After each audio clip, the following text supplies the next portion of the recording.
So with this interview, we're going to dive into this and see, how much they're going to possibly reference Empire Strikes Back. Is Rebirth going to be Empire Strikes Back? Could it be that? It has the potential to be from a story, not necessarily fully from a story, but a structure standpoint. Not so much like, oh, it's going to be like, some revelations like Luke, the whole Luke, your father type thing and whatnot. No, but in terms of structure, Rebirth is seeming like to be that because of, Hamaguchi and Katase seem to be taking inspirations from Empire Strikes Back, as well as Godfather 2 and other forms of gaming and media as well too. But yeah, let's check this out, dive into it, see what's up. So, let's say here we done a number of fan events, signings here, Katase's, and I think you really can feel the respect towards game creators. A lot of people stay behind afterwards. They really okay, so they're getting a lot more respect there. It looks like than in Japan because a different, I guess, different culture, different thing. The fact that it was their very first Final Fantasy really did leave a strong impression on people. Katase says they had those memories and really cherished them for over 20 years. There's a lot of expectation, and we really can't disappoint or betray those fans with those expectations. Yet, while Katase and Hamaguchi agree on the importance of keeping the tone and feel of 1997's Final Fantasy VII intact, there was never any intention to do a straight remake of the original, suggesting recreating the original's most memorable moments would need to be done so in a slightly different way. Yeah, of course. This is stuff they've already alluded to in the past. Talked about how, yeah, this was never going to be a one-to-one remake. If you're going to do something like this, there's just so much content in the original games. I mean, heck, the original came on 3 separate discs, and there was no way they're going to be able to fit all this in one game. No way. Too much content, especially with them trying to remake it and expand upon the story and lore and characters and give some extra backstory and introduce new characters into the universe and things like that. They don't necessarily, mess up the overall main core of the story. They just kind of add to it in a great way. So, yeah, there was no way like they were going to do this in one game. And so it makes sense that they break this up into a trilogy. And this is going to be better than the FF13 trilogy, even though I haven't played FF13 2 or Lightning Returns, but this is already being more well received than that, obviously, even though they are doing a remake. But there's no other sequels or technically a trilogy besides FF13. FF10 technically got a sequel, but it wasn't a full-on trilogy. So, it's great to see the positive feedback and reception of this. Anyone who played Remake knows that those differences might not be so slight, though. Without spoilers, the fates of certain characters have seemingly changed already, which could conceivably shift the direction of the entire story going forward, or at least that's what many players expect. But the recent revelation that everything is still heading towards Advent Children throws everything up in the air. Just how much can the remake trilogy change things if everything still has to ultimately line up with the movie from 2005? So yeah, that's the thing. They are going to stick to the core of the overall story, but they can definitely change things up where certain things, or at least certain places, don't be visited or happen until later on or even earlier than anticipated. You still essentially got the plot ghosts that have been confirmed to still be a thing, still alive. I thought they were gone in Remake, but that's not the case. They are still around in Rebirth in some way, whether that's Zack's timeline or that's in Cloud's timeline. They are still around. And in the remake, they're essentially there to make sure things happen how they're supposed to in the original storyline. But we thought with them being destroyed in remake that anything can happen. That's what it kind of sort of alludes to. That's what it hints to. That's what it sets up, that there's going to be unexpected things happening now. This is going to be a new series of events, but at the same time, overall, it's going to still lead to the overall same results. Just how it happens is going to be different, I guess. And they're going to change things up slightly. And so, Advent Children, that future is still going to happen based on this. So let's look more into this. We're finally going to link up with Advent Children. That is going to be part of the canon. Katase confirms the overall storyline, the developments will not go widely out in a way that will not add up to Advent Children in the end. I don't think anyone wanted that. That's not what we're looking to create here. but to make sure it doesn't become stale and people know exactly where it's going, that it doesn't just follow the original word for word, we add in extra elements which add a little bit of doubt. Getting the right balance of that is key. It's so key. Ultimately, we're not trying to change the Final Fantasy VII story into something really different.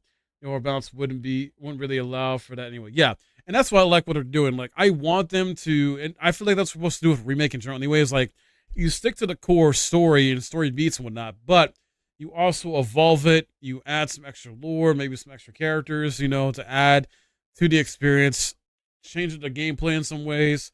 You know, that's what a remake's supposed to do. It like takes the original source material, remixes it in a way and adds upon it, evolves it, brings either something new or many new things to it, to where it's not just a one-to-one experience of the original. If you want that, that's a remaster. A remake shouldn't do that, not a one-to-one. And I like how, yeah, they're not necessarily wildly going out of the way. Like, remake wasn't necessarily a wild out of the way change, even though there was that last, ending there that really spice things up and set some things up. Like, the way remake ends is like, wait, what? Because outside of that, the majority of remake is FF7. Like, it really is.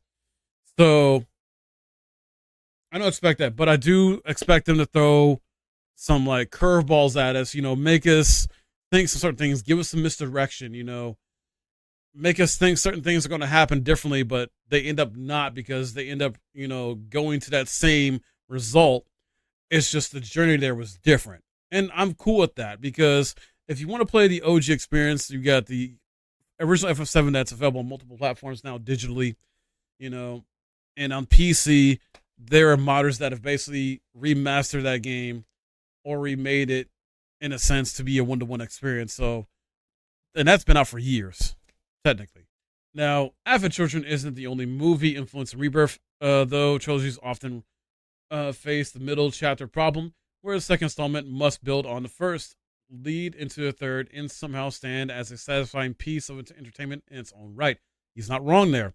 It's a notoriously difficult balance to strike, but one film in particular serves as almost a textbook example of how to do it right: The Empire Strikes Back. Once again, leading into that, Rebirth is going to echo the vibes and feel of The Empire Strikes Back. I feel like they're going to take a lot of strokes, inspirations from Empire Strikes Back. And honestly, yeah, it makes sense to do so, because, that is a great example of how you do a sequel in a trilogy format. A wonderful way of doing a sequel overall. There's a lot you can learn from a film in terms of how to do a second part of a trilogy. Says Katase. You've got the setup, the setting, the characters, who they are, all explained in the first part. The real role of the second part of a trilogy is to deepen that, explore further, go into relations between the characters and how they relate to each other a lot more, which is very much what we focus on here. Right. And not only that, what does Empire Strikes Back do very well? And what is a sequel that's part of a trilogy supposed to do, usually, in terms of filmmaking, supposed to do very well? It's supposed to essentially have a lot of crazy stuff and bad stuff happen to the heroes, the main characters, where they go through a lot of crazy stuff. Some may die, some just get into a position where they're just, in their lowest state possible, or whatever the heck. And essentially, the bad guys, the villains, are on the winning side, at least for now. And it's supposed to give you that feeling of there's still a glimmer of hope, even though it seems like hope is all lost. And Empire Strikes Back does that, is a great example of that. I hope Rebirth does that, and that's why I was hoping that, originally they would have it stop where Tifa and Barrett are essentially in prison, Meteor's on its way, and essentially, a lot of this crazy stuff has happened to our characters, our heroes, and it seems like it's the end of the world, it's over, but there's still that glimmer of hope, because Cloud's nowhere to be found either, and you wonder where the heck he is, but there's still a glimmer of hope that there's still something that can come through and bring it all back and save the world, save the planet, and everybody. So they're not doing that. It's Forgotten Capital they're going to end up at, but they can still do that sort of theme, just maybe not the way we expected. And that's what I'm hoping for. I'm hoping that part of it is they make it seem like Aerith is going to still live, but she still dies. I want this to give us false hope about that and take that away. Rip my heart out with that. Rip her fans' heart with that. That, think they're going to, think she's still going to live. But also maybe add on to that. I know they teased a big surprise and how they're going to handle that differently in a different previous interview and report not too long ago. So I'm excited for that. And they should. And I'm wondering how they're going to do an Empire Strikes Back where the villain Sephiroth is on top. Maybe Genesis shows up, or maybe something happens in Zack's world to sort of help add to that theme and that tone. I don't know. I would love if they brought Genesis back and Sephiroth and Genesis team up, essentially being baddies together. So that could be a thing. I don't know. It would be great. Also, linking through the third part, the climax of the trilogy. Obviously, you have to have the big twists, unexpected aspects, the things that will throw people a little bit, get them motivated to want to see what happens in the end of the story. Like I say, there's a lot you can learn from that film. It's very good to bear in mind in terms of the right way of going about the second part. Yeah, in terms of storytelling, structure, character development, stuff like that, yeah. Much as Irvin Kershner took over from George Lucas to direct Empire, so too is Hamaguchi stepping up to full director on Final Fantasy VII Rebirth after co-directing remake with Nomura. You might think that that would be daunting, but Hamaguchi dismisses the suggestion in terms of pressure. I don't really think there's a lot of that, he says. In certain ways, it actually feels the same. That's good. Explain his own stance on the middle chapter problem. Hamaguchi says, I think the way I'm approaching this game may be slightly different to Mr. Katase and his perceptions and ideas about the second part of a trilogy. I think unless there is that twist, that change, that step up over the first game, the big trap here is that people get expectations of what the third part is going to be like. You don't want that expectation to become lower. Exactly. You don't add in those changes and ramp up everything and make it that bigger and wider experience, then people just think they'll know what's coming. I want to avoid that. We want people to keep wondering. That's very much how we've approached the change from remake through to Rebirth. It's making everything bigger, more expansive, deeper. I feel that's my mission as a director now, to really ensure that that's where the game goes in terms of the change in my approach to it. I think that's what I'm very focused on for the second one. I trust him. I trust Hamaguchi. He knows what he's doing. He's got Katase to help him out still. And Nomura, he's still helping out to a degree. He's just not a director. So, they got a great team, and it's mostly devs that work on the original game too. So this is in good hands from a story standpoint and everything else. And this is going to be so content filled too. Holy hell. And I can't wait to see how the replay value of this game is going to be, how hard mode is going to be, new game plus and all that. Oh man. Some of the biggest changes players will experience in Rebirth will affect the combat system with the introduction of newly playable characters Red 13 and Kate Sif. While Red 13 debuted towards the end of Remake, he joined the party as a guest character and can be directly controlled. Right. Kate Sif, meanwhile, had only a cameo role in Remake and now joins the team for the first time Rebirth. Both feature unique playstyles that will impact how players approach the game, such as Red 13's Revenge Gauge, which charges by guarding against enemy damage before retaliating with punch and counter attacks. And that's good. You want each of the characters to feel unique, but still feel like Final Fantasy VII characters. They don't want them to be the same type, and just it gets repetitive and kind of boring there. You want to be different enough to where they're feel like their own character, have their own move sets, but not be so drastically different that it's just not fun. Given the playable characters in Remake, Cloud, Aerith, Barrett, and Tifa, Each had their own unique battle styles. Expanding the roster of party members, boasting even more distinctive control schemes was a challenge. Had them feel too similar to each other, they almost become redundant, which is what I just kind of was talking on or echoing. Too different, and switching between heroes might almost feel like switching between games with unrelated systems. Yup. On top of that, the game needs to maintain the feel of the original cast. Exactly, yeah. It I love how RPGs in a sense are like, or the way some of these developers think from when it comes to making these RPGs now is like they kind of treat it like a fighting game. And this is not just Final Fantasy. This is like other RPGs as well too. To understand, like Elder Ring did this to some extent. Um, what else did Final Fantasy VII Remake did this to some extent, and there's been a few other RPGs I'm trying to think of. Lies of P in a way. Well, maybe no, not Lies of P, not Lies of P. Sorry, not that one, not so much.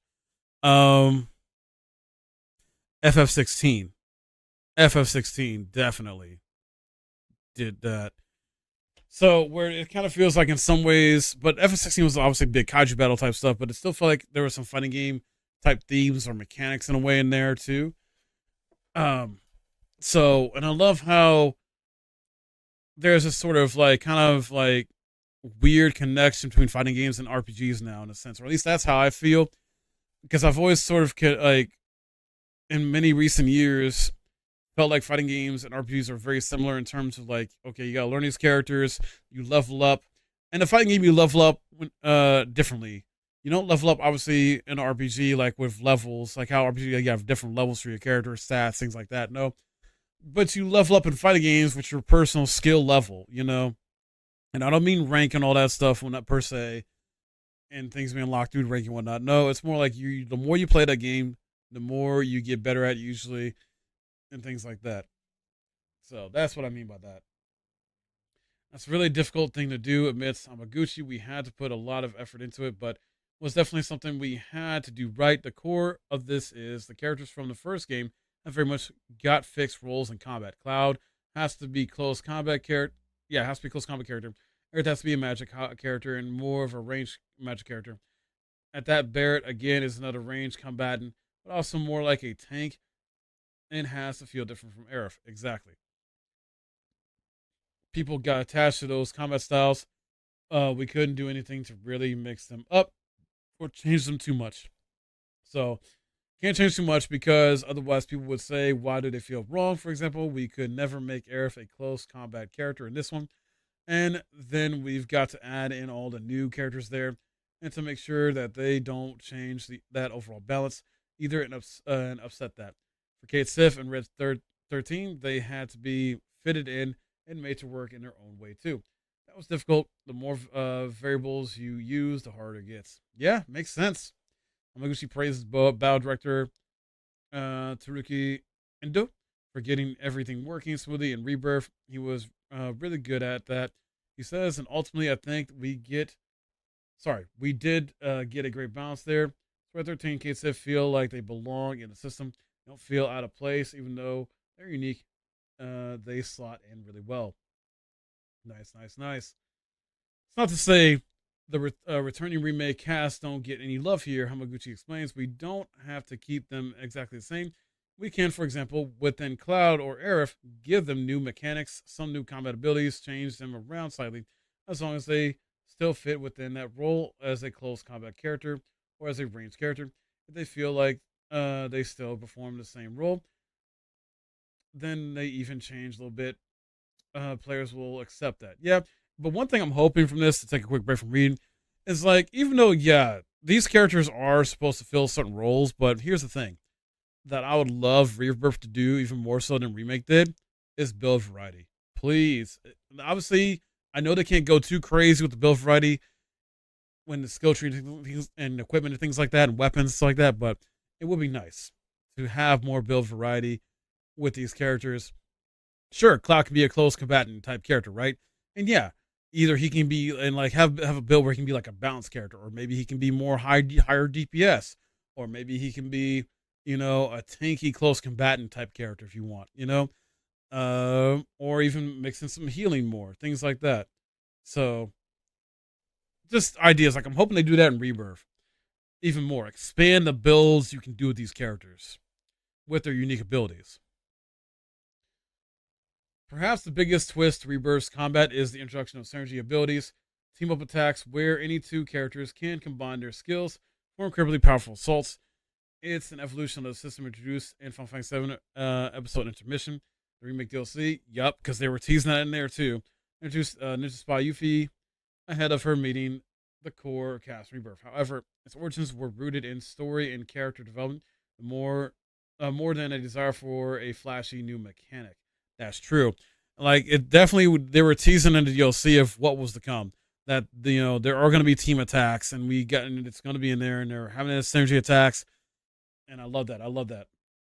The idea for synergy system came about when we completed remake before we went on to do integrate and intermission. So it's Mr. Nomura's first draft for the script, plotting out second game for Rebirth had already been produced. We were looking over that and seeing that in order to get to that scene with Aerith in the Forgotten Capital and make it dramatic and really work as a scene, we need to see the characters bonding with each other and growing to know each other throughout the game. So I really thought we wanted to show that bond, not just in story sections and the other gameplay, but in battles as well. Hamaguchi continues, the idea for the synergy system is something which can reflect the overall theme, storytelling in the battle. So yeah, I love that. So it seems like relationships are going to be very important with the characters, because the relationships you have with these characters are going to affect their synergy abilities, attacks, things like that. Obviously, the better relationship you have with these characters, I think the better your synergy attacks are going to be, stronger or unlock new ones, things like that. It's almost like they're taking either elements of Persona, like Persona 5 in terms of the social stuff, and implementing it in here in Rebirth, where it's important what you do with these characters to a degree in terms of relationships with them outside of combat and inside of combat, and have that reflect inside in the battle system, So I really love that idea. And the fact that we're going to have pretty much all the characters playable but Sid and Vincent, which gives us 7, right? Well, we got Cloud, Tifa, Barrett, Aerith, Red 13, Yuffie, Kate, Sif. So that's 7. Yeah. So I love that. It's going to be interesting how they, how that's going to work overall, and what all affects that. Like, there's going to be certain activities that's going to be included. I mean, there is the whole, the whole date thing, right? Where you can either have go on a date with Barrett, Tifa, Aerith. That definitely is going to play a part for sure. I feel like with this whole theme of character relationships, and building upon that and having that affect how well they perform in combat and outside of combat. And I'm sure there's going to be certain side quests or other side content that's going to affect that too, but not necessarily affect the main story overall. So players can expect the battle system to continue to evolve in the still untitled third game in the remake trilogy too.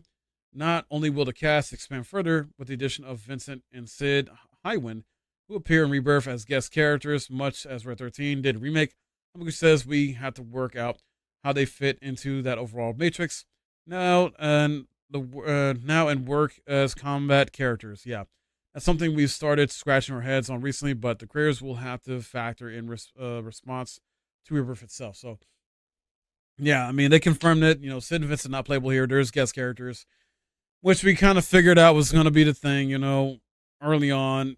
So that's fine. And that gives another reason why you should get all 3 of the games, right, and want to play all 3, because each one is going to give you more characters to play as. In remake we had 4, right, with Red 13 being guests.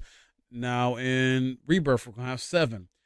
Part 3 we're going to have 7, but Aerith is going to go away, obviously, because she is going to have to die. So we're still going to have 7 characters overall, but we'll have Vincent. Actually, no, we'll have 8. Sorry, we'll have 8. My bad. We'll have 8 in the third game, whatever they call it, because Vincent and Sid will be added in there as playable as well. So it'll be interesting to see. What they're not talking about yet, though, is how you can swap out your characters. Like, nothing's been shown yet And it seems like it's not going to be a thing where it's not going to be an FF10 situation. It seems like where you can just swap out characters on the fly, like how in FF10 you could, in a sense. I was hoping I'll be something like that, but it doesn't seem that way at all, unfortunately. So they haven't said anything about it. Um, Talking specifics about the battle system for the third game is something that we'll be talking about quite a way into the future. A lot of that is undecided.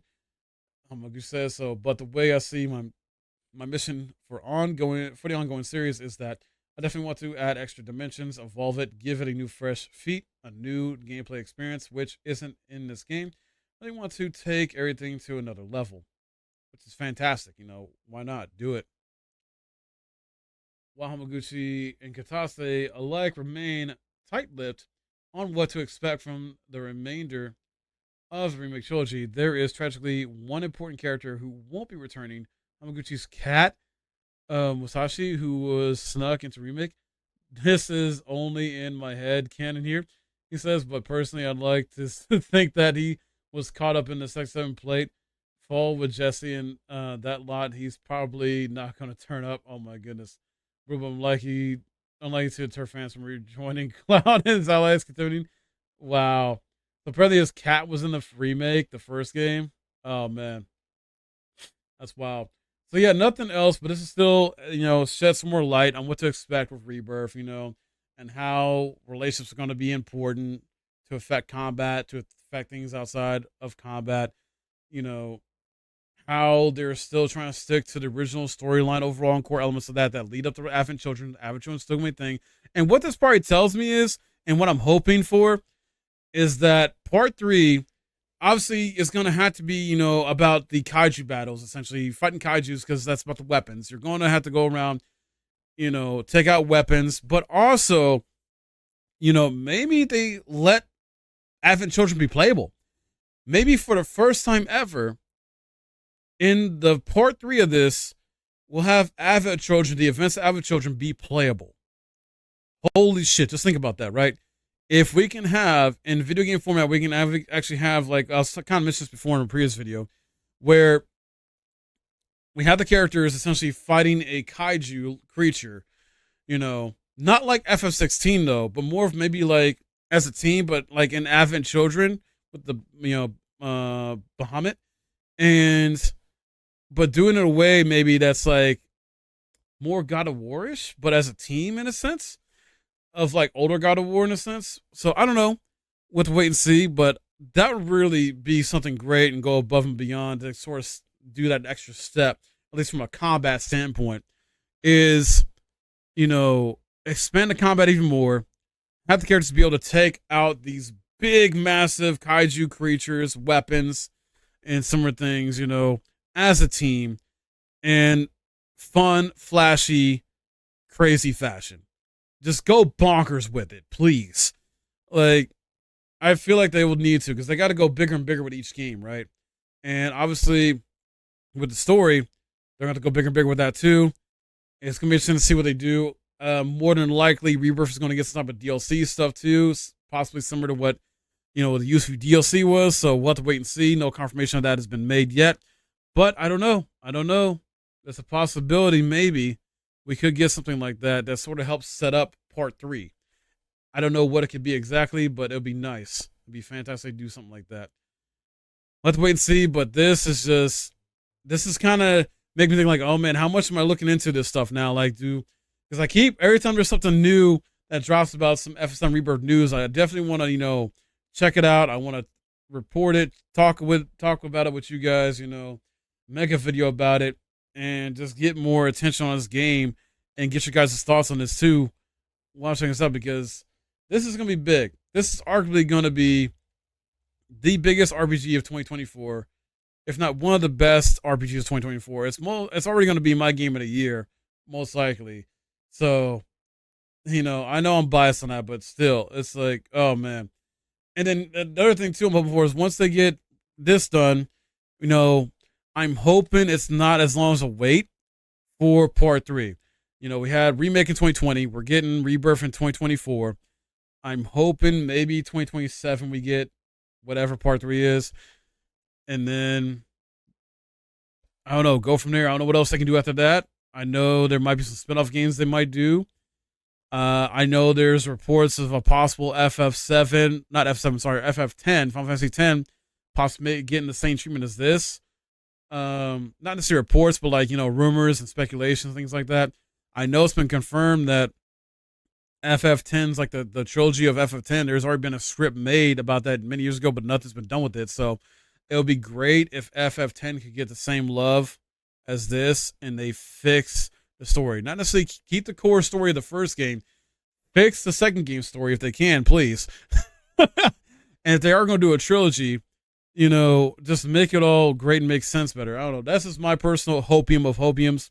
If 7's doing so well, I know 7's the most popular, or arguably the most popular F7 game, but I feel like 10 is also very popular too in its own right. So I would love that for my favorite FF game, because FF10 is my number one, 7 my second. So, but yeah, we'll wait and see though. But this is good. I can't wait.